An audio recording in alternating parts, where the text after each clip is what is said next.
All right, so hello again. So we're gonna try and cut some copper, and later on, maybe I'll do some.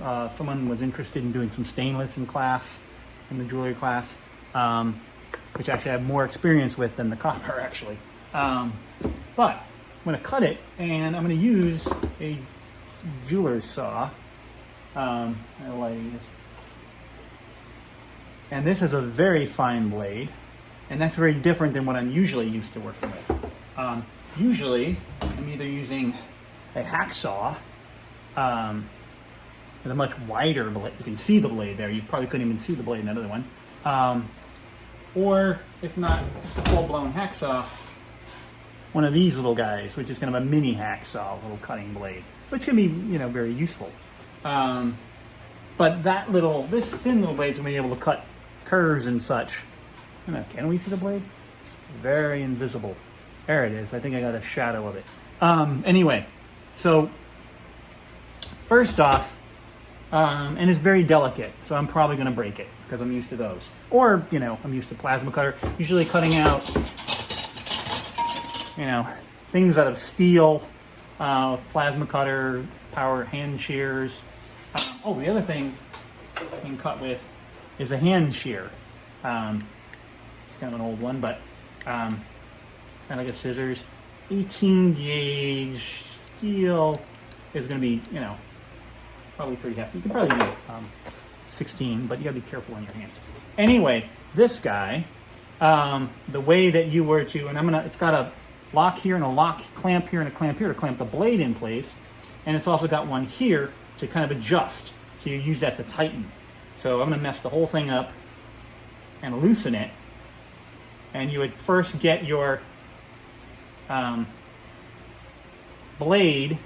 Right now it's really loose. And I'm going to tighten that down on there. And I'm going to make sure the teeth are pointing out, and I'd like the teeth to be pointing down. Now that's kind of hard to see, but don't want to check it right now. I can kind of see that if I go down like this, my finger glides. If I go like this, I'm catching on the teeth. Don't cut yourself, but do it gently. So I got that clamped and that clamped. And then I'm going to hold this here. You can see how crooked it is. I'm going to break the blade, probably tightening. I'm going to push it forward so it's tight. I'm going to just put my pressure on it like that and then tighten it down. And then it should be relatively tight. And again, my finger, I slide down this. I'm going to be cutting on the pole when I pull down. So if I try to, I drag my finger down, it slides along because the teeth are pointed down. I do this, it catches. Again, don't do that. You can kind of look at it and see it, but you guys might be younger than me and your eyes are better, so I can't tell. I can feel it. Anyway, the other thing that you use with this, you may have sounded around the jewelry room kicking around, is bench pin. This is not one of those. This is a piece of scrap wood that I had in the shop, and I cut a little notch out of it, and I put this on. I was originally going to clamp it down here, but I found that to be really low, so I might clamp it up here. Back up here, because it's better for my height.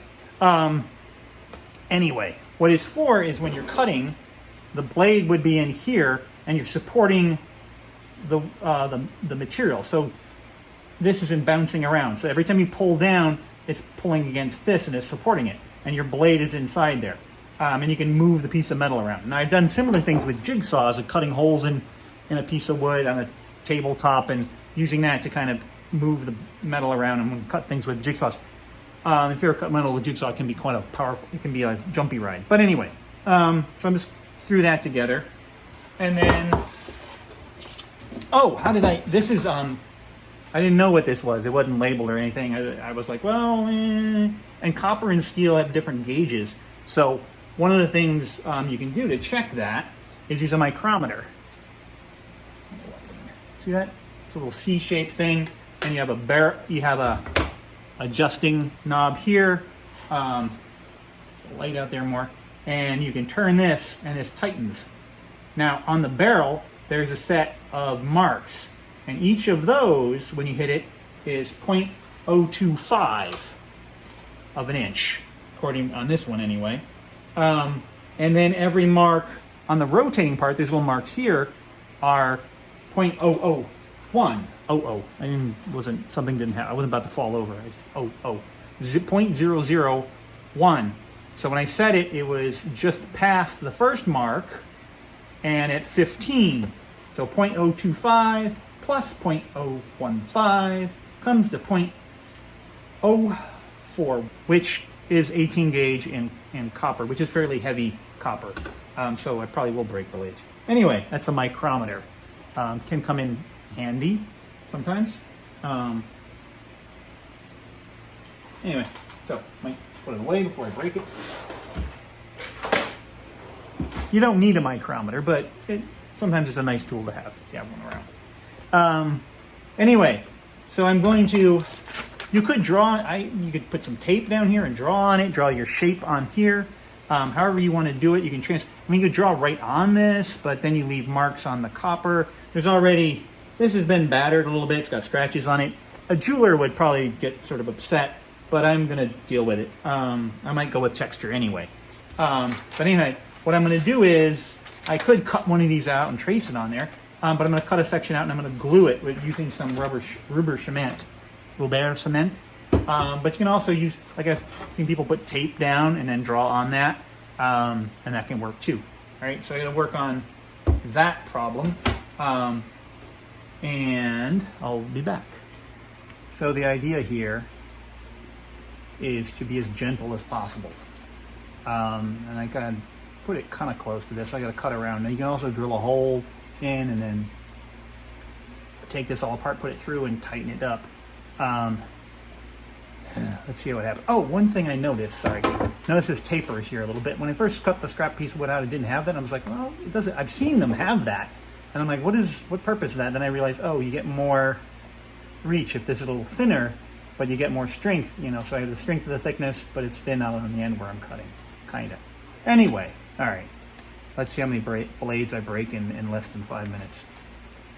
So the idea is I'm not pushing forward that way hard, pushing against this, I'm gliding up and down. And the paper's probably gonna come off, but anyway. Also, I don't know how many teeth this blade is, so I'm kind of just going with it. I'm going to bring it right to the edge of the wood here, so it has some support. And I'm going to press down with my fingers.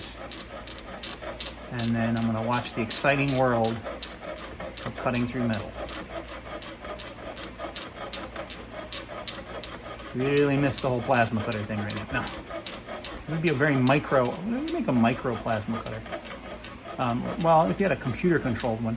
Now I can leave some edge, because I can go back and I'm going to do a lot of filing on this, cleaning this up.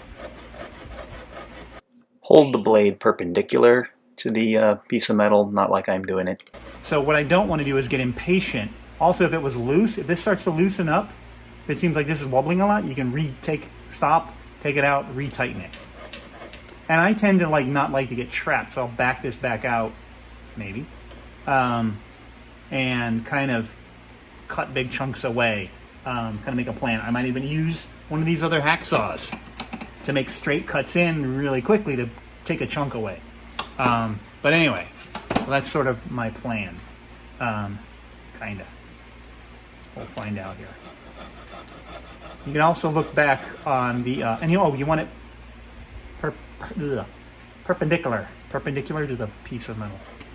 Well, here, let me show you what I was talking about with going in. Take this big guy, and I can go and hack away. Watch this disaster. Yep, I'm just going to tear that. So I'm going to flip this blade around. Because I use this a lot for cutting little vents and things. But for what I'm doing right now, I want the teeth pointed. Oh, and that's loosening. This one loosens here. And make sure, all right, now they're pointed down towards the handle.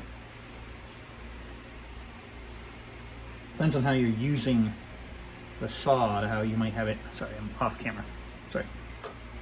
So I'm getting it on that little pin there, and on that little pin there, and then I can turn this, tightens that screw and brings that, shortens that length there, and I can tighten that down.